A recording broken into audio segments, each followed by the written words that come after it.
O hala, mag-exercise muna tayo ng ating mga dila at utak sa ating pag-voice over. Ang nakikita nyo ay orange.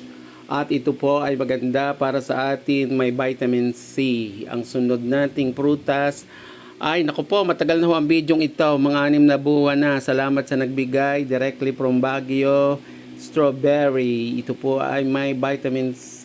Maganda sa ating immune system. Kaya lang masakit sa bulsa pagka dito natin binili. Yun lang ang problema. Ang sunod natin ay chicken feet. Ang sabi ng iba, maganda daw ito at may collagen, pero huwag aalata ng luto dahil masakit naman sa bato.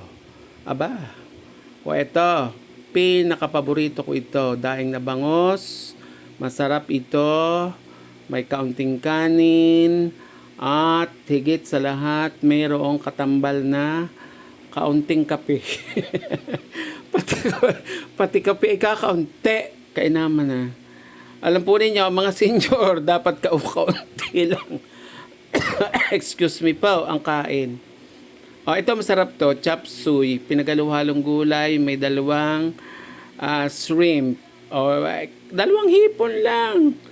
Diba? Walang bawal na pagkain. Ang bawal ho yung dami. Huwag kayong maniniwala na may bawal na pagkain. Ang bawal ho yung dami ng kinakain. Tortang talong. Sarap po ito sa almusal. Pero pagka ho kayo ay gutom, abay kahit tanghalian ay masarap din ito. Anong sausawan ito? Sa mga senior, huwag na kayo magsawsaw ng toyo. Gawin nyo lang suka ang sausawan o kalamansi na may kaunting asin. Pang-replay sa kanin. Ito ho ay hilaw na nilaga. Ayaw nyo ng kanin. O di yan. Ngayon, kung masela ng inyong tiyan, ay di mo kayong kumain ito.